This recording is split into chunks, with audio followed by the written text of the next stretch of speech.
ఓం నమస్తే. నేను doctor Venkata Chaganti, president, university of applied Vedic sciences. పోయినసారి ఒక వీడియో చేశాను కొన్ని రోజుల క్రితం. దానిలో నీలేష్ ఓక్ అన్న అతను మహాభారతం జరిగి 7,600 చిల్లర సంవత్సరాలు అయింది, అయితే 7,500 చిల్లర సంవత్సరాలు మొత్తానికి అయింది అని ఆయన ఏదో వశిష్ఠుడు, అరుంధతి అని చెప్పి, తర్వాత ఆడవాళ్ళు మగవాళ్ళు రేషో అని చెప్పి, ఇంకోటి ఏదో చెప్పి, అట్లా మొత్తానికి ఆయన చేశాడు. చేస్తే దానికి నేను కాదు తప్పది, మహర్షి దయానంద సరస్వతి గారు చక్కగా ఆయన పుస్తకంలో మొత్తం రాజులు, యుధిష్ఠిరుడి దగ్గర నుంచి ధర్మరాజు దగ్గర నుంచి ఏ ఏ రాజు ఎన్ని రోజులు, ఎన్ని సంవత్సరాలు, ఎన్ని నెలలు, ఎన్ని రోజులు పరిపాలించాడో లిస్ట్ ఇచ్చాడు ఆయన మొత్తం. ఆయన సత్యార్థ ప్రకాశంలో 11వ సముల్లాసంలో స్పష్టంగా ఇచ్చాడని చెప్పి నేను చూపించాను. చూపించి అది మనకి ఆయన అనేక గ్రంథాలని సేకరించి రాశాడు మన హిస్టరీ అంతా. So therefore that is the proof అని అంటే, కొంతమంది ఏం చేశారంటే మన యూట్యూబ్లో మెసేజ్లు పెట్టారు. ఆయనేమో నక్షత్రాలు గ్రహాలు చూపిస్తున్నాడు, మీరేమో పుస్తకంలో రాసింది చెప్తున్నారు అంటే, దానికి సమాధానం ఇప్పుడు నేను ఇస్తాను. దానికి నేను ఒక ప్రూఫ్ ఇస్తాను. ఈ ప్రూఫ్తో మీరు ఆయన కాలం చెల్లుబాటు అయిపోయిందని చెప్పుకోవచ్చు. ఆయన వీడియో నేను మొత్తం చూశాను. వాళ్ళు ఏమన్నారంటే మీరు వీడియో మొత్తం చూడలేదని. మొత్తం చూశాను. చూస్తే అందులో నాకు అర్థమైంది ఏంటంటే, ఆయన ఒక పుస్తకం రాశాట, అందులో ఈ డేటా అంతా ఇచ్చాట. ఇచ్చి ఆ వీడియోలో అయితే డేటా ఏం చెప్పలేదు. చెప్పకుండా ఆ పుస్తకంలో అంతా రాసేసేసి, ఆ పుస్తకం 2,00,000 కాపీలు అమ్ముడు పోయినాయి. ఐఐటీలకి వాళ్ళకి వీళ్ళకి ప్రపంచం అంతా కొన్నారు. కాబట్టి ఇండియన్స్ ఇప్పటికన్నా నన్ను రికగ్నైజ్ చేయండి, లేకపోతే ఏ ఫారినర్ రేపు పొద్దున్న నన్ను రికగ్నైజ్ చేసిన తర్వాత అరే రే రే తప్పు చేసాం అనుకుంటారు మీరు అని ఆయన వాపోతున్నాడు.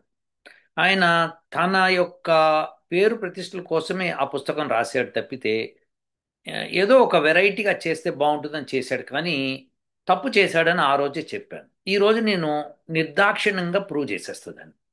సో అది మీరు కాస్త చూడండి. చూసి ఎవరైతే నక్షత్రాలు గ్రహాలు అంటున్నారో ఒకసారి ఈ ఈ గ్రహాలని కూడా చూడండి. నేను చెప్పేది, నేను మహాభారతంలో రాసినవే తీసుకొని చెప్తాను నేను.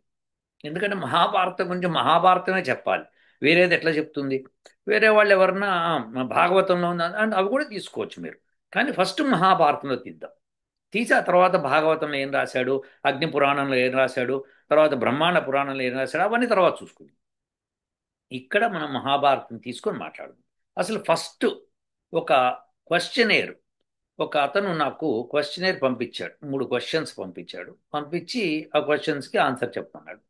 ఇప్పుడు నేను ఈ నీలేష్ ఓక్ గారు చేసిన 3 విషయాలలో ఒక విషయం స్పష్టం చేసి, రెండో విషయం మహాభారతం నుంచి కరెక్ట్గా మహాభారతం జరిగి ఎన్ని సంవత్సరాలైంది అన్నది నేను నిర్దుష్టమైన ప్రూఫ్ ఇస్తాను నేను.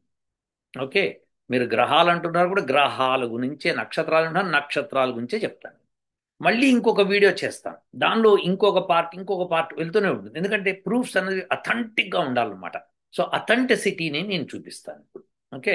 సో ఫస్ట్ మనం ఆ ప్రశ్నలు ఏంటో చూద్దాము, ఆ తర్వాత మనం మాట్లాడుకోవచ్చు. సో ఇది మొట్టమొదటి ప్రశ్న. Where is the proof that the current functioning Kaliyuga used in the inscriptions and panchangas are wrong? ఆయన ఆయన నీలేషోక్నే ప్రశ్నిస్తున్నాడు. ఏమనంటే అసలు ఈ ప్రస్తుతం ఉన్న పంచాంగాల్లోని ఇన్స్క్రిప్షన్లో ఉన్నది తప్పని నువ్వు ఎలా చెప్తున్నావు అని. అయితే నీలేషోక్ ఏం చెప్పాడో చూద్దాం. Every traditional Indian calendar and countless inscriptions trace Kaliyuga from 3,100 BCE, అంటే బిఫోర్ కామన్ ఎరా. కామన్ ఎరా అంటే ఇప్పుడు మంది 2025 కామన్ ఎరా అనాలి. బిఫోర్ కామన్ ఎరా అంటే 3,101, రెండు కలిపితే ఎంత అవుతుంది? 5,126 సంవత్సరాలు అవుతుంది అన్నమాట ప్రమారమి. కోరిలేటింగ్ టు కృష్ణాస్ డిపార్చర్, అన్ని ఇన్స్క్రిప్షన్స్ కానీ లేకపోతే మన శాస్త్రాలు కానీ అవే చెప్తుంది. Oak's proposed new Kaliyuga date diverges by 2,000 years. అంటే ఆయన ఇంకో 2,000 years వెనక్కి వెళ్ళిపోయాడు. అంటే 501 బీసీఈ అంటున్నాడు ఆయన. అంటే అంటే 5,561 అని చెప్తున్నాడు ఆయన. సో ఆ బీసీ అది, దానికి 2,000 కలిపామనుకోండి 7,586 సంవత్సరాలు అట్లా వస్తున్నాడు. So without conclusive evidence that the entire existence calendrial system and over a millennium of temple inscriptions are mistaken, how can this revised date be accepted? ఈ ప్రశ్న అడుగుతున్నా, ఆయన చక్కగా అడుగుతున్నాను నీలేషోక్ని. అయ్యా బాబు, నువ్వు బాగానే ఉంది చెప్తావు కానీ కాంక్రీట్ ఎవిడెన్స్ ఇవ్వలేదు అని. ఇక్కడ చిన్న తమాషా ఉందన్నమాట.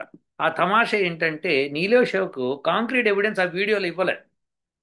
అదేదో కొద్దిగా మ్యూజికల్గా పెట్టి ఇంకా ఎవరో ఒక ఆయన క్వశ్చన్ అడగడం, ఈయన చెప్పటం, అబ్బా అసలు టైం పాసెస్ అబ్బా ఈ చెప్పడం అన్నది భయంకరం అనుకోండి. అది చెప్పి అది కాస్త కట్ చేసి మ్యూజిక్ పెట్టి అది పెట్టి ఇది పెట్టి కన్ఫ్యూజ్ చేసి చెప్పాడు. కానీ లాస్ట్కి ఏం చెప్తాడు, దాని మధ్యలో ఒక కిటుకు మీరు అందుకోవాలన్నమాట. అదేంటంటే I have that book, I wrote the book and my entire research is in that. ఈ రీసెర్చ్ అంతా అందులో ఉంది. You know 200,000 copies were sold world wide. World ప్రపంచంలో 2 లక్షల కాపీలు, 2 లక్షలు అయితే ఏంటి, 2 కోట్లు అయితే ఏంటి, అది అబద్ధమైనప్పుడు. సో అది ఐఐటిఎన్స్ తీసుకున్నారు, వాళ్ళు తీసుకున్నారు, వీళ్ళు తీసుకున్నారు అని చెప్పి ఏదో చెప్పుకొచ్చాడు ఆయన. కానీ ఆ వీడియోలో మటుకు ఎవిడెన్స్ ఇవ్వలేదు. ఇప్పుడు నేను ఈ వీడియోలో మొత్తం ఎవిడెన్స్ ఇచ్చేస్తాను. సరే, ఇప్పుడు అది విశేషం అనమాట. అలా చెప్పుకుంటూ పోయాడు ఆయన. సో ఈ క్వశ్చన్ అడిగిన ఆయన కరెక్ట్గా అడిగాడు. ఎస్ అండి, I will give the proof that నీలేషోక్ is wrong.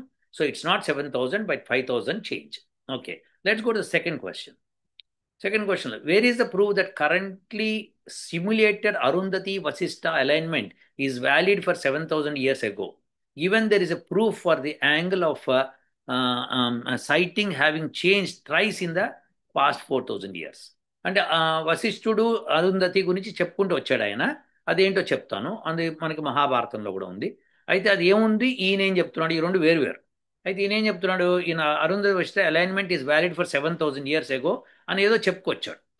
ఓక్ uses modern astronomical simulators to project back ancient star positions.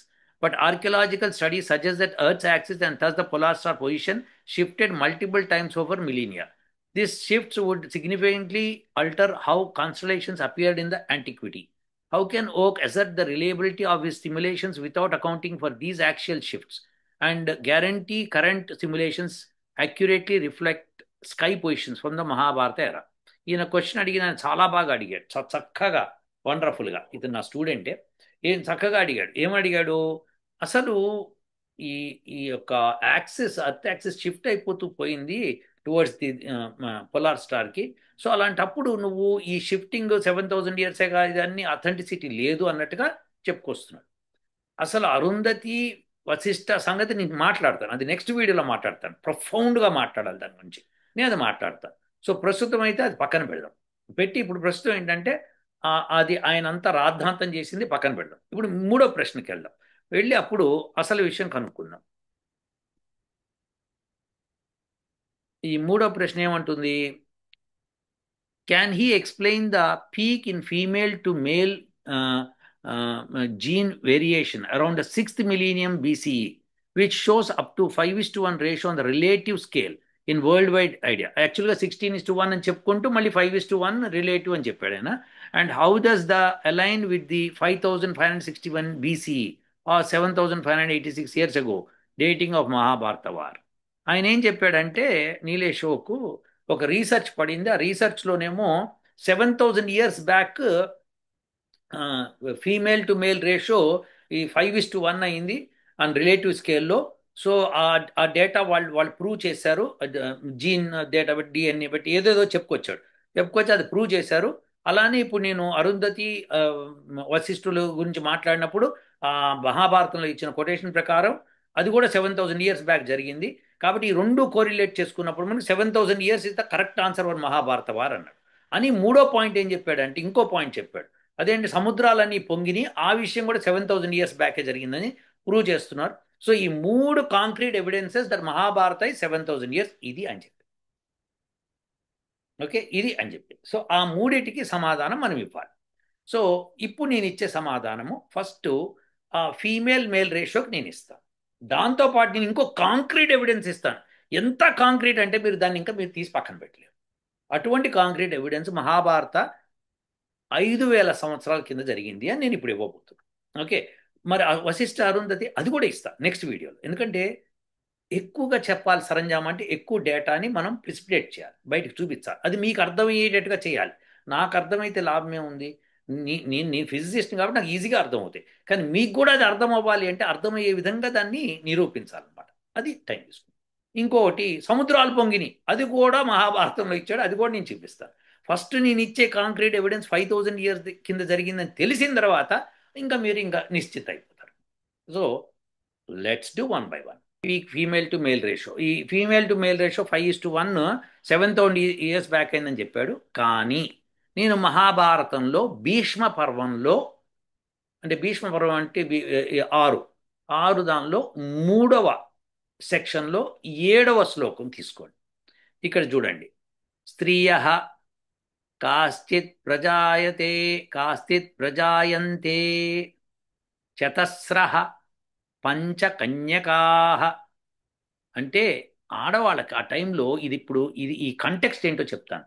Bhishma పర్వంలో అక్కడ ధృతరాష్ట్రుడికి వ్యాసుడు ఎక్స్ప్లెయిన్ చేస్తుంటాడు. వచ్చి బాబు నీకు చూపిస్తాను, నీకు బ్రహ్మాండంగా ఉంటుంది చూడు అంటే, లేలే ఈయనకి ఇవ్వండి అని చెప్తే ఆయన ఈయనకి ఇవ్వండి అని కూడా అండు. నేను ఆ ఘోరం నేను చూడలేను, కానీ నాకు ఎట్లన్నా అది తెలవాలి ఏం జరుగుతుంది అంటే, సరే అని చెప్పి ఆయన దగ్గరున్న ఆ, ఏమంటారు అసిస్టెంట్, ఆయన ఫ్రెండ్ అసిస్టెంట్ అని చెప్పండి. సో ఆయనకి ఇచ్చాడు అనమాట. ఇస్తే ఆయన మొత్తం చూడగలుగుతున్నాడు. సరే ఆయన చూసి ఈయనకి చెప్తాడనమాట. సో ఇప్పుడు దీన్ని వైశంపాయనుడు అని ఆయన చక్కగా ఎక్స్ప్లెయిన్ చేస్తున్నాడు. ఎవరికి? మన జనమేజయుడికి ఎక్స్ప్లెయిన్ చేసేటప్పుడు ఇలా జరిగింది అని చెప్పుకుంటూ, ఓ రాజా ఇలా జరిగిందని చెప్తూ, అప్పుడు వ్యాసుడు ఏమన్నాడో చెప్తున్నాడు అనమాట. ఏమనంటే స్త్రియ కాశ్చిత్ ప్రజాయంతే చతస్రః పంచ కన్యకా. ఆడవాళ్ళు ఆ టైంలో ఎంత ఘోరాలు జరుగుతున్నాయంటే, ఎన్ని ఘోరాలు జరిగిపోతున్నాయి. మహాభారత వారు కరెక్ట్గా స్టార్ట్ కాకముందర ఎన్ని అపశకునాలు ఉన్నాయని చెప్పుకొస్తున్నాడు. ఒక అపశకునం ఏం చెప్పాడంటే, స్త్రీలు నలుగురు ఐదుగురు ఆడవాళ్ళకి జన్మలిచ్చేస్తారు. నలుగురు లేక ఐదుగురు జన్మనిచ్చేస్తున్నారు. ఇవ్వడమే కాకుండా వాళ్ళు ఆ పుట్టిన పిల్లలు తల్లులతో కలిసి నృత్యంతి, నృత్యాలు చేస్తున్నారు, గాయంతి పాడుతున్నారు, హసంతి నవ్వుతున్నారు. ఇది చెప్పుకొచ్చాడు అనమాట. సో ఇది మహాభారతంలో భీష్మ పర్వంలో 6, 3, 7 మీరు వెరిఫై చేసుకోవచ్చు. ఒక నంబర్ అటు ఇటుగా ఉండొచ్చు కానీ అక్కడే ఉంటుంది. సో ఇది ఈ భీష్మ పర్వంలో ఉంది. అంటే ఏంటి? మహాభారత వార్ స్టార్ట్ కాకముందర పరిస్థితులు అపశకునాలు అన్నీ చెప్పుకోవచ్చు. చాలా చెప్పాడు. ఆ అపశకునాల్లో ఆవులు గాడిదల్ని కన్నాయని చెప్పాడు. ఓ గౌరవ్, అసలు అది మొత్తం రాశాడు. ఆ ఘోరాలని నేను చెప్తే మీరు తట్టుకోలేరు కూడా. సో ఆ ఘోరాలని చెప్పుకొస్తా తర్వాత ఎప్పుడైనా తీరుగుగా. సో ఇప్పుడు ఏంటంటే ఇది ముఖ్యంగా స్త్రీలు మెన్ రేషో కావాలి. సో మహాభారత వార్కు ముందరే ఆయన ఏమన్నాడంటే, నీలేషోకు వారు జరిగింది కాబట్టి మగవాళ్ళంతా చచ్చిపోయారు కాబట్టి ఆడవాళ్ళు రేషో ఎక్కువైపోయారు, ఆడవాళ్ళ కంటే మగవాళ్ళు తక్కువ అయిపోయారు అని చెప్పుకొచ్చారు. కానీ ఈ విషయాన్ని మహాభారత వార్కు జరగకముందు, ఇది జరగకముందు భీష్మ పర్వంలో జరగబోతోంది, యుద్ధం జరగబోతోంది. సో జరగక ముందు అపశకునాలు ఏమున్నాయి అని చెప్పి వ్యాసుడు చెప్పిన దాన్ని వైశంపాయనుడు జనమేజయుడికి చెప్తున్నప్పుడు ఆ సందర్భంలో ఇది చెప్పుకొచ్చాడు. ఓ ధృతరాష్ట్ర, నేను అన్నీ చూస్తున్నాను. ఇప్పుడు స్త్రీలు నలుగురు ఐదుగురు స్త్రీలని అమ్మాయిల్ని కనేస్తున్నాడు. కన్యకాహ అన్నాడు. శుభ్రంగా కన్యకాహ అని చెప్పేశాడు అనమాట. సో కన్యకాహ అంటే ఆడవాళ్ళు బహువచనం అన్నమాట. సో ఆడవాళ్ళని కనేస్తున్నారు. నలుగురు లేక ఐదుగురు కనేస్తున్నారు. కనటమే కాదు, వాళ్ళు పుట్టంగానే వాళ్ళ తల్లులతో డ్యాన్స్ వేస్తున్నారట, పాడుతున్నారట, నవ్వుతున్నారట. అంత విపరీతం అయిపోయింది ఆ టైంలో అని చెప్తున్నాడు అనమాట. సో ఇది భయంకరమైన సిచ్యువేషన్. ఇది వారికి ముందర ఇటువంటి శకునాలన్నీ కనిపించినాయి అని చెప్పి వ్యాసుడు చెప్తున్నాడు. So therefore ratio of 5:1 పర్ఫెక్ట్గా సరిపోయి మహాభారత వారి. అవునండి, మేము అదే చెప్తున్నాం కదా, మా సైంటిఫిక్ ఎవిడెన్స్ అదే చెప్తోంది. మేము కాకపోతే అది 7,000 సైంటిఫిక్ ఎవిడెన్స్ చెప్తోంది, మీరేమో 5,000 అంటున్నారు. మరి ఇక్కడ 5,000 అని ఏం లేదు కదా. ఇది మీ ప్రశ్న. దానికి నేను సమాధానం చెప్పాలి కదా. ఖచ్చితంగా చెప్తాను. ఆ మహాభారతంలోంచే చెప్తాను, ఇంకెక్కడి నుంచో చెప్పను నేను. సో ఇప్పుడు ఇది జరిగిందండి. ఒక పాయింట్ అయితే క్లియర్. మహాభారతంలోనే ఎక్స్ప్లెయిన్ చేసేసాడు. 5 ఐదుగురు కన్యలను కనేస్తోంది స్త్రీ. టప్ప టప్ప కనటము, వాళ్ళు డ్యాన్సులు వేయడం, నృత్యాలు చేయడం, పార్టీ అన్నీ కూడా జరిగిపోయినాయి. సో అంటే యుద్ధానికి ముందు అంత ఒకలాంటి సిచ్యువేషన్ ఏర్పడిపోయింది. మొత్తం గ్రహాలు నక్షత్రాలు మండిపోతున్నాయి. అసలు ఫియర్సీగా ఉన్నాయి. అవన్నీ నేను ఎక్స్ప్లెయిన్ చేస్తాను మళ్ళీ. కానీ ఇందులో ఒక అపశకనం ఇది చెప్పాడు. సో ఒక్క స్త్రీ 5 అమ్మాయిలని కనేస్తాం. మరి అప్పుడు 5 అమ్మాయిలను కనేటప్పుడు ఒక అబ్బాయి ఉంటే కనుక రేషియో 5:1 అవుతుంది కదా, అవునా కదా? సో ఇదన్నమాట పరిస్థితి. సో అలాంటి పరిస్థితుల్ని మనకి వ్యాసుడు ఆల్రెడీ చెప్పాడు. కాబట్టి మరి మహాభారతం కరెక్టా, వాళ్ళ సైంటిఫిక్ డేటా కరెక్టా అంటే మహాభారతమే కరెక్ట్. దాన్ని నిర్దాక్షిణంగా ఇప్పుడు ప్రూవ్ చేసేద్దాం మనం. ఓకే, నెక్స్ట్ స్టెప్కి వెళ్దాం. సో ఈ కన్యకాహ చూశారు కదండి. ఇప్పుడు నెక్స్ట్కి వెళ్దాం. ఇది చాలా ఇంపార్టెంట్ శ్లోకం. అదే భీష్మ పర్వం 6:3-16. ఇందులో ఏముంది? ధ్రువ ప్రజ్వలితో ఘోరమపసవ్యం ప్రవర్తతే. ధ్రువ, ధ్రువుడు, మనకి నార్త్ పోల్ అంటాం అనమాట. అది ధ్రువుడు. ఆయన ప్రజ్వలితో ఘోరం, సో ఘోరంగా ప్రజ్వలిస్తున్నాడు. ప్రజ్వలిస్తూ అపసవ్యం ప్రవర్తతే. అపసవ్యం ప్రవర్తతే అంటే ఆయన రైట్ వైపు వెళ్తున్నాడు. అపసవ్యం అంటే రైట్. ఎలా రైట్ అండి? అపసవ్యం అంటే యాంటై క్లాక్ వైజ్ కదా అని మీరు అంటారు. కానీ అపసవ్యం అంటే సంస్కృతంలో దక్షిణం వైపు, రైట్ సైడ్ అని అర్థం అన్నమాట. సో ఇలా అర్థాలు వస్తాయి దానికి. సో చిత్రా స్వాత్యంతరే చైవ విశిష్టత పరుషగ్రహ. చిత్ర స్వాతి అంతరే, చిత్రా నక్షత్రానికి స్వాతి నక్షత్రానికి మధ్యలో విశిష్టత పరుషగ్రహ. పరుషగ్రహం అంటే రాహు. రాహు వచ్చి ఉన్నాడు అనమాట. చ ఏవ విశిష్ట పరుషగ్రహాన్ని చైవ వచ్చేస్తుంది అనమాట అక్కడ. సో ఇట్లా మనకి దానికి కూడి పెడుతున్నాడు. సో సెకండ్ లైన్ పక్కన పెడదాం, మన గ్రహం రాహుగ్రహం నుంచి మళ్ళీ మాట్లాడదాం. ఇక్కడ ధ్రువం ప్రజ్వలితో ఘోరం అపసవ్యం ప్రవర్తతే. సో ఇప్పుడు మీకు ఇది బాగా అర్థమైంది. అదేంటంటే ధ్రువ నక్షత్రం అది ఏది ఉందో అపసవ్యంలోకి వెళ్తోంది, అంటే రైట్ సైడ్కి వెళ్ళిపోతుంది. సో ఇలా వెళ్ళిపోతుందంటే ఏంటి అర్థం? ఏమవుతోంది అర్థం? దీని అర్థం ఏంటి? ఇది మనం తెలుసుకోవాలన్నమాట. అపసవ్యం. సో దీని గురించి నేను ఒక పిక్చర్ మీకు ఇప్పుడు చూపిస్తాను. మనకి సప్తఋషి మండలం అని తెలుసు మనకి. దాన్ని బిగ్ డిపర్ అంటారు వీళ్ళు, western community, scientific community big dipper అంటారు. ఆ బిగ్ డిపర్లో ఒక నక్షత్రము రైట్ సైడ్ ఉంటుంది. ఆ చతురస్రంలో ఉన్న దానిలో right side corner, right side upper corner ఉంటుంది. అది దాని నుంచి నార్త్ పోల్కి స్ట్రైట్ లైన్ గీస్తే అది నార్త్ పోల్ని తగులుతుంది అనమాట. సో అది నార్త్ పోల్ని గుర్తించేది. మనకి నార్త్ పోలు అంటే, సారీ, నార్త్ పోల్ అంటే నార్త్ స్టార్. నార్త్ స్టార్ని పాయింట్అవుట్ చేస్తుంది. సో మనకి ఈ నార్త్ స్టార్ మారుతూ ఉంటుంది ప్రతి 26,000 సంవత్సరాలకు ఒకసారని ఇప్పుడు సైంటిఫిక్ కమ్యూనిటీ చెప్తోంది. ఎస్, అది కూడా మారుతూ ఉంటుంది. అయితే ఏం జరిగింది అన్నది మనం ఒకసారి చూద్దాం. చూస్తే మనకి బాగా అర్థమైపోతుంది ఎన్ని సంవత్సరాలు అయింది మహాభారత వారి. సో ఇందులో స్పష్టంగా మహాభారతంలో రాశాడు. ఓకే, అది మనకి నార్త్ స్టార్ రైట్ వైపు జరుగుతోంది అని. సో అదేంటో చూద్దాం. సో ఇది నార్త్ జూలై ఈవినింగ్స్లో మీకు ఇప్పుడు జూలైలో, ఇప్పుడు నెక్స్ట్ మంత్ జూలై కదా, చూడండి. బిగ్ డిప్పర్ ఇది. ఇది బిగ్ డిప్పర్ సప్తర్షి మండలం 1 2 3 4 5 6 7. ఇది వశిష్ఠుడు అనమాట. ఈ రెండోది పైనుంచి, ఇది రెండోది వశిష్ఠుడు. సరే, ఇది టూబన్, ఇది ఒక నక్షత్ర మండలము. ఇది పొలారిస్. ఇప్పుడు ప్రస్తుతం ఉన్న నార్త్ స్టార్ మనకి ఇది. సో ఇది వరకు ఇది ఉండింది, అక్కడి నుంచి ఇక్కడికి వచ్చిందనమాట పొజిషన్. సో ఇది విశేషం అనమాట. సో ఈ నక్షత్రం ఇది ఎప్పుడు ఎటువైపు పాయింట్అవుట్ చేస్తే అటువైపు అనమాట. సో మనం అక్కడి నుంచి ఇక్కడికి వచ్చాం. సో నార్త్ స్టార్ అక్కడి నుంచి ఇక్కడ మారింది. సో దానికి మనం ఎప్పుడు మన ఆస్ట్రాలజీలో మనం ఏం చేస్తామంటే రిలేటివ్ టు అర్త్, భూమిని మనము ఆధారంగా చేసుకొని రిలేటివ్ టు దాట్ అది ఎట్లా మూవ్ అయింది అని మనం చెప్తాం అనమాట. సో అది దక్షిణం వైపు మూవ్ అయింది అని చెప్తున్నాడు. సో ఇది ఇప్పుడు నార్త్ స్టార్ ఏర్పడింది. ఇదివరకు ఇది, ఇప్పుడు ఇది. సో అపసవ్య దృష్టిగా అయితే ఇప్పుడు బాగానే ఉందండి, ఇది బాగానే ఉంది, ఇది మీరు చెప్తున్నారు, ఇది మారింది, ఇప్పుడు ఇట్లా మారిందని చెప్తున్నారు. కానీ అది 5,000 సంవత్సరాల క్రితం అన్నట్టు చెప్పాలి. మరి అది ప్రూవ్ చేయాలి కదా, అది ప్రూవ్ చేసుకుందాం. ఈ space.comకి వెళ్ళండి. space.comలో ఇస్తాడు. Has Polaris always been the north star. ఇప్పుడు ప్రస్తుతం ఉన్న ధ్రువ నక్షత్రాన్ని వాళ్ళు పొలారిస్ అంటారు అనమాట. సో ఈ పొలారిస్ ఏనా ఎప్పుడు నార్త్ స్టార్ కింద ఉంది అంటే, how earth's 26,000 year cycle changes the pole star. ప్రతి 26,000 సంవత్సరాలకు ఒకసారి పోల్ స్టార్ మారుతుందట. సరే బాగానే ఉంది, అది పక్కన పెడదాం. ఇప్పుడు మనకు ఒక ఇంపార్టెంట్ పాయింట్ ఇక్కడ మీకు చెప్పాలి. అదేంటంటే ఇదండి. So jumping back in time, Thuban was positioned as North Star some 4,700 years ago, as early as civilizations thrived in Mesopotamia and Egypt. ఇక వాళ్ళకి అది మీకు తెలుసు కదా, అకార్డింగ్ టు నాసా. ఇది క్లియర్గా ఇచ్చాడు అనమాట, అకార్డింగ్ టు నాసా అని ఇచ్చాడు.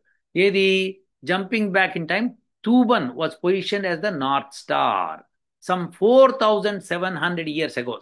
సమ్ అంటే అప్రాక్సిమేట్లీ చెప్తున్నాడు. అంటే 5,000 సంవత్సరాల క్రితం టూబన్ నార్త్ స్టార్ గా ఉండింది. దాన్ని మార్చుకుంటూ మన ఎక్కడికి వచ్చాం మనం, ఇప్పుడున్న ప్రస్తుతం ధ్రువ స్టార్ పొలారిస్ దగ్గరకు వచ్చాం. సో ధ్రువ నక్షత్రము అపసవ్య దిశలో వెళ్తోంది అని చెప్పడంలో అర్థం అది. సో చక్కగా చెప్పాడు, అది కూడా ఈ మ్యాచ్ అయిపోయింది చూసారా. 4,700 years, 7,700 కాదు. 7,700 అంటే ఇంకో 3,000 ఇయర్స్ ఎక్స్ట్రా చెప్పాలి. కానీ 4,700 is the number they gave. So jumping back in time, Thuban was position as north star. So మళ్ళీ ఒక్కసారి చూద్దాం. చూడండి ఇక్కడ, ఇది టూబన్, ఇది నార్త్ స్టార్ మనకు ఇదివరకు. ఇప్పుడు పొలారిస్ ఇదైంది. సో వ్యాసుడు చక్కగా చెప్తున్నాడు. ఏమని చెప్తున్నాడు, బాబు నాయనలారా వినండి జాగ్రత్తగా. ధృతరాష్ట్రుడు చెప్తున్నాడు, నాయన చాలా ఘోరం జరగబోతోంది, అది ధ్రువ నక్షత్రం కూడా అపసవ్య దిశలోకి వెళ్ళిపోతోంది అన్నాడు. అంటే ఏంటి, మనం షిఫ్ట్ అవుతున్నాం అనమాట. 4,700 years బ్యాక్ అంటే అబౌట్ 5,000 years బ్యాక్. ఒక 300-400 years ఓకే, నో ప్రాబ్లమ్స్. కానీ 3,000 years నా నా నా నా. సో దేర్ ఫోర్ మహాభారతంలో చెప్పినట్టు దీన్ని కూడా యాడ్ చేయాలి మనం. దీన్ని ధ్రువ నక్షత్రము అపసవ్య దిశలో మారుతోంది, వెళ్తోంది అంటే మనం షిఫ్ట్ అయిపోతున్నాం. మన అర్త్ యాక్సెస్ షిఫ్ట్ అవుతోంది, టిల్ట్ అవుతోంది. సో అటువైపు పాయింట్అవుట్ చేయబోతోంది. ప్రతి 26,000 సంవత్సరాలకి మారుతుంది. అంటే కరెక్ట్గా మహాభారత టైంలో మనం కలియుగం స్టార్ట్ అవుతున్న సమయంలో ఈ ధ్రువ నక్షత్రాన్ని కూడా మార్పు చెందుతోంది. మార్పు చెందాలంటే యాక్సిస్ టిల్ట్ అవ్వాలి కదా. అర్త్ ఒక బంత్ అనుకోండి, అది యాక్సిస్ ఇలా ఉందనుకోండి. ఇప్పుడు అర్త్ కనుక ఇలా చూపిస్తోంది అనుకుందాం కాసేపు, దాన్ని ఇలా మారిందనుకోండి, మీకు అపసవ్య దిశలోకి వెళ్ళింది అని మీకు తెలుస్తుంది. సో అది మారింది యాక్సిస్. సో దేర్ ఫోర్ అప్పుడు మనకి ఇలా చూస్తున్నప్పుడు మనం ఏమంటాం, అరే సూర్యుడు ఉదయించాడు పైకి వెళ్ళిపోతున్నాడు అంటాం. సూర్యుడు పైకి వెళ్ళడు, అర్త్ తిరుగుతూ ఉంటుంది. మనకి విత్ రెస్పెక్ట్ టు అస్ మనం పైకి వెళ్తామని చెప్పి. సో అలాని విత్ రెస్పెక్ట్ టు అర్తే ప్రతిదీ మన ఆస్ట్రానమీలో మన వాళ్ళు చెప్పారు. అది చాలా చక్కగా చెప్పారు, అది అర్థం చేసుకోవాలి మనం. సో మీరు ఏదైనా చూడండి, సూర్య సిద్ధాంతం ఏమైనా చూడండి, with respect to earth. So బాగుందా. సో అపసవ్య దిశలోకి మారుతోంది అంటే కరెక్ట్గా మ్యాచ్ అయిపోయింది చూసారా. 4,700 years బ్యాక్ సమ్ అన్నాడు, అంటే యాక్చువల్గా చెప్పాలంటే 5,127 years. ఓకే, అది మన మహాభారతాన్ని బట్టి, మన మహర్షి దయానంద సరస్వతి రాజులు ఇచ్చిన లెక్కను బట్టి హిస్టరీని పర్ఫెక్ట్గా మనం స్టడీ చేస్తే ఇది వస్తుంది. సో మొట్టమొదటి ప్రూఫ్ మీకు ఇచ్చాను. ఏంటది, మహాభారతం జరిగి 5,000 చిల్లర సంవత్సరాలు తప్పితే 7,000 కాదు. ఇది మహాభారత భీష్మ పర్వంలో వ్యాసుడు ధృతరాష్ట్రుడు చెప్పేటప్పుడు ఇన్ని ఘోరాలు జరుగుతుంది అని చెప్పాడు. ఇంకొక ప్రూఫ్ ఇచ్చేసి ఈ వీడియో ఇక్కడితో ముగిస్తాను. ఆ ప్రూఫ్ కూడా ఎంత సాలిడ్ ఉంటుందంటే అబాబాబాబాబా, అబాబాబా, నెవర్ బిఫోర్ ఎవర్ ఆఫ్టర్ అలా ఉంటుంది. చూద్దాం ఒకసారి. సో ఇదండి ఇప్పుడు ప్రూఫ్. ఇది ఈ వీడియోకి ఆఖరి ప్రూఫ్. మళ్ళీ వేరే వీడియోలో మళ్ళీ చేసుకుందాం. ఇప్పుడు చూడండి ఇక్కడ, ఇది కూడా భీష్మ పర్వంలో 3:12. దీనిలో అభావం హి విశేషణ కురూణాం తత్ర పశ్యతి, ఇక్కడ తత్ర పశ్యతి ప్రతిపశ్యతి అని ఇక్కడ రాశారు సంస్కృతంలో. సో తత్ర పశ్యతి తెలుగులో అది ఎవరో ట్రాన్స్లేట్ చేసేటప్పుడు తప్పు చేసి ఉండొచ్చు. తర్వాత ధూమకేతుర్మహాఘోర పుష్యమాక్రమ్య, పుష్యమాక్రమ్య ఇక్కడ పుష్యం చాక్రమ్య అని ఇచ్చాడు. తిష్టతి, ఇది తిష్టత అని ఇచ్చాడు. సరే ఇవి చిన్న మిస్టేక్స్ తీసేద్దాం. ఇది సంస్కృతంలో తీసుకుంటే పుష్యమాక్రమ్య తిష్టతి. అసలు ఏం జరుగుతోంది ఇక్కడ అంటే, ఈ ఈ యొక్క అపశకునాలన్నీ ఏవైతే వ్యాసుడు చెప్తున్నాడో వాటన్నిటి లక్షణం ఏంటయ్యా అంటే డిస్ట్రక్షన్ ఆఫ్ కురూస్. కురు అంటే కురు వంశం నాశనానికి ఇది చిహ్నము అంటాడు అని ఏ ఫియర్సీ కామెట్ అరైజెస్ ధూమకేతుర్మహో ఘోరః. ధూమకేతు అంటే మన ఆస్ట్రానమీలో సంస్కృతంలో ధూమకేతు అంటే తోక చుక్క, కామెట్ అని ఇంగ్లీష్లో అంటారు. సో ఈ తోక చుక్క ఒకటి కనిపిస్తోంది, అది పుష్యమే, పుష్యమీ నక్షత్రంలో ఉంది. పుష్యం, పుష్యమాక్రమ్య, ఆక్రమ్ అంటే పుష్య నక్షత్రాన్ని ఆక్రమిస్తోంది. సో తిష్టతి వచ్చి అక్కడ ఉంది, అక్కడ నుంచుంది. Afflicting the constellation Pushya. So afflicting the constellation Pushya. So Pushya నక్షత్రం మీద అది ఉంది అని చెప్తున్నాడు. చెప్తూ ఆ నక్షత్రం, అది ఆ ధూమకేతు వచ్చింది కాబట్టి, ఆ తోకచుక్క వచ్చింది కాబట్టి, అది పుష్యమీ నక్షత్రం మీద ఉంది కాబట్టి కురువంశ నాశనం అవుతుంది అని చిహ్నాలు చూపిస్తున్నాయి నాయన అని చెప్పి వేదవ్యాసుడు ఆ, ధృతరాష్ట్రుడికి చెప్పిన విషయాన్ని వైశంపాయనుడు జనమేజయుడికి చెప్తున్నాడు. అది స్టోరీ లైనప్ అనమాట. సరే బాగానే ఉందండి, ఇదంతా బాగానే ఉంది. సో అయితే ఏమిటి ఇప్పుడు, మరి ఇది 5,000 అని ఎక్కడ తెలవట్లేదు కదా అంటే అదే విశేషం అనమాట. ఇది ఎంత గొప్ప విశేషం అంటే ఇప్పుడు దాన్ని కూడా ప్రూవ్ చేయబోతున్నా. సరే వెళ్దామా, మరి ఆలస్యం ఎందుకు, చేసేద్దాం పడండి. ఇది నాసా వాళ్ళ వెబ్సైటే, ఇగో ఇది నాసా. ఓకేనా. So comet Atlas may have been a blast from the past. ఇప్పుడు 2025 జనవరిలో ఒక తోకచుక్క కనిపించింది. ఆ తోకచుక్క ఈ ఒక పాస్ట్లో ఉన్న తోకచుక్క ఇక్కడికి వచ్చింది అని చెప్తున్నారు వీళ్ళు. ఎవరు, నాసా వాళ్ళే చెప్తున్నారు. సరే చెప్పేటప్పుడు వాళ్ళు ఏమంటారంటే, it is suspected that about 5,000 years ago a comet swept within 23 million miles of the sun, closer than the innermost planet Mercury. The comet might have been a spectacular sight to civilizations across Eurasia and north Africa at the end of the stone age. వాళ్ళకి stone ఏజే కదా అప్పుడు, మరి వాళ్ళకి అంతకంటే జ్ఞానం లేదు. సరే, however the nameless space visitor is not recorded in any historical account అని తప్పు చెప్తున్నాడు. మహాభారతంలో ఉంది, అది వీళ్ళకి తెలియదు ఆ విషయం. సరే, so how do astronomers know that there was such an interplanetary intruder. మరి అయితే మరి ఎక్కడ రికార్డ్స్ లేనప్పుడు, అంటే వాళ్ళకి ఈజిప్ట్ వాళ్ళు, మెసపటోమియా వాళ్ళు ఎవడో ఒక్కడ రాస్తేనే వాళ్ళకి ఇది మహాభారతం వాళ్ళు ఎక్కడ చదవాలి, మనం వాళ్ళు ఎక్కడ చెప్పాలి. మనకి నీలే షోకు లాంటి వాడు తప్పులు చెప్పడానికే సరిపోతుంది. సో అది ఇక్కడ వాళ్ళకి లేదు అన్నారు. అప్పుడు enter comet atlas C2019Y4 which first appeared near the beginning of 2020. 2020లో ఇది కనిపించిందట. Comet Atlas, first detected by the asteroid terrestrial impact last alter system, దాన్ని అట్లాస్ అని పేరు పెట్టారు. Operated by the university of Hawaii, quickly quickly met an untimely death in the mid 2020 when it designated into a cascade of small ice pieces. అది తొందరగా disintegrate అయిపోయింది వచ్చి ఆ comet.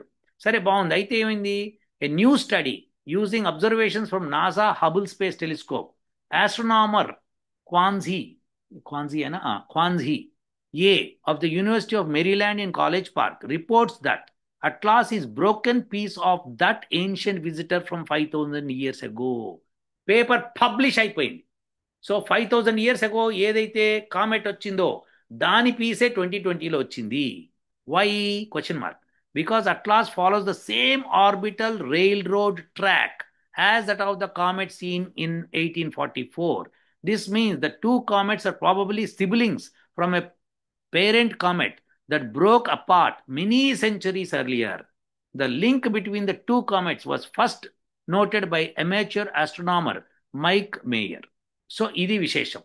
So ఆయన ఏమంటాడంటే చక్కగా చెప్పేశారు నాసా వాళ్ళు. బాగుంది, 2020లో కనిపించింది, బాగానే ఉంది. కానీ దాని తర్వాత ఇంకా స్టడీ చేస్తే హబుల్ స్పేస్ టెలిస్కోప్ ద్వారా అప్పుడు వాళ్ళకి అర్థమైందంటే ఇది ఇప్పటి కామెట్ కాదు, ఒక 5,000 సంవత్సరాల కింద వచ్చి ఉండాలి ఆ కామెట్. అది ఈ రోజు వచ్చి స్ప్లిట్ అయిపోయింది అని చెప్తున్నాడు. స్ప్లిట్ అయ్యి ఎట్లా చెప్పారు, అదే రైల్ రోడ్ ట్రాక్, ఏ ట్రాక్ అయితే ఇది తీసుకుందో అది మళ్ళీ రిట్రేస్ చేశారు బ్యాక్కి, చేస్తే 5,000 సంవత్సరాల క్రితం మన దగ్గరకు వచ్చింది అని చెప్తున్నాడు. అది కూడా ఎంత దగ్గరకు వచ్చిందంటే సన్కి మెర్క్యూరీకి మధ్యలో ఎక్కడో వెళ్ళింది అని చెప్పి. బాగుందండి. సన్కి మెర్క్యూరీ మధ్యలో అయితే మనకి ఎట్లా కనిపిస్తుంది, మెర్క్యూరీ చూడాలంటే మనం సన్ని చూడాలి, ఎందుకంటే పగలే చూడగలుగుతాం. లేకపోతే సన్తో పాటు పక్కనే మెర్క్యూరీ వస్తుంది.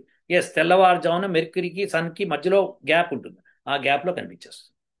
సో అంతేకాదు మనకి పగలు కూడా కొన్ని కామెట్స్ కనిపిస్తాయి. ఎస్, పగలు కూడా కొన్ని తోకచుక్కలు కనిపించే స్కోప్ ఉంది. అది బ్రిలియంట్గా వైబ్రెంట్గా ఉంటే అది ఆ తోకచుక్కే. రెండు ప్రూఫ్లు ఇచ్చాను 5,000 సంవత్సరాల క్రితం అని చెప్పి. మహాభారతంలోంచి తీసిన రెండు స్టాంజర్స్ తీసి, శ్లోకాలు తీసి చెప్పాను. ఒకటేంటి, 5:1 రేషో ఆడవాడు. రెండోది ఇంకోటి ఏం చెప్పాను, ధూమకేతు, కామెట్. ఇది మూడు. ఇంకో ప్రూఫ్ ఇచ్చాను. ఏంటది, ధ్రువ నక్షత్రం అది అపసవ్య దిశలో వెళ్తోందని. ఎస్, 4,700 సంవత్సరాల క్రితం, అంటే దాదాపు 5,000 సంవత్సరాల క్రితము మన అర్త్ యాక్సిస్ ఏదైతే ఉందో అది pointing towards the north pole, ఒక నార్త్ పోల్. అది 26,000 సంవత్సరాలు అయిపోయింది.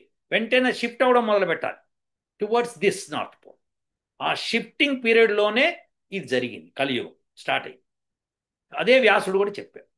సో ఇంత అద్భుతమైన విషయాలు మహాభారతంలో ఉంటే చాచా కాదు 7,000 సంవత్సరాలు అని చెప్పి చాచా నెహ్రూ కబుర్లు వద్దు మనకి. మనం వాస్తవాలు మాట్లాడుకోవాలి. బాగుందండి. మరి వశిష్ఠుడు అరుంధతి, అసలు వశిష్ఠుడు అది గురించి ఆయన ఏం చెప్పాడో మీకు ఎవరికి తెలియదు. ఆ వీడియోలో ఆయన ఏం చెప్పాడో ఎవ్వడికి తెలియదు, ఎవ్వడికి తెలియదు. ఆయన చెప్పి ఆయన పుస్తకంలో చదవమంటాడు. ఆయన పుస్తకం కొనాలి ఇప్పుడు, మనం కొని చదవాలి. సో తప్పులు చెప్పడమే కాకుండా వెస్టర్నర్స్ రికగ్నైజ్ చేసిన తర్వాత అప్పుడు మీరు రికగ్నైజ్ చేస్తే లాభం ఏంటి అంటున్నాడు. ఇది తప్పు Nilesh. You want to become famous by telling the stories, but don't tell lies about Mahabharata. ఇంతమంది శాస్త్రజ్ఞులు భారతదేశం అంతా అన్ని శాస్త్రాల్లోనూ ఇప్పటికి మహాభారతం జరిగి 5,000 సంవత్సరాలు అని చెప్పి మన సంకల్పంలో రోజు ప్రతి రాష్ట్రంలో ఎక్కడికి వెళ్ళినా భారతదేశంలో అదే సంకల్పం చెప్తారు. దీన్ని బట్టి మన గురు శిష్య పరంపర ఎలా వచ్చేదో స్పష్టత ఉంది. ఈ విషయంలో ఎక్కడా మనం తేడా చేయకూడదండి. సో నేను మీకు ఆస్ట్రోనామికల్ ప్రూఫ్స్ ఇచ్చాను, రెండు ప్రూఫ్లు ఇచ్చాను. ఒకటి ధూమకేతు కామెట్, రెండోది ధ్రువ నక్షత్రం. రెండిటి గురించి మహాభారతంలో వ్యాసుడు ఎక్స్ప్లెయిన్ చేసినాను ఉంది, భీష్మ పర్వం. సో మరి వశిష్ఠుడి సంగతో ఒక వీడియోలో, నెక్స్ట్ వీడియోలో చేస్తాను. మరి సముద్రాలు పొంగటం అది నెక్స్ట్ వీడియోలో చేస్తాను. అది కూడా ఇచ్చాడు మహాభారతం. అన్నిటిని క్లారిటీగా చెప్పుకొస్తాను నేను. మీకు ఓపికతో వినాలి దీన్ని. ఎందుకంటే మనము మన పూర్వీకులు మన ఋషుల్ని నమ్మకుండా ఏంటండి ఇదంతా చాలా తప్పండి. నేను ఏది ప్రూఫ్ లేకుండా చెప్పను. నేను మహర్షి దయానంద సరస్వతి రాసిన పుస్తకంలో చెప్పారు. ఆయన ఎక్కడి నుంచి కలెక్ట్ చేసి ఇలానే కలెక్ట్ చేసినవే data. So please try understand that Nilesh ఓక్ ఈస్ టెలింగ్ రాంగ్. ఉంటానండి. ఓ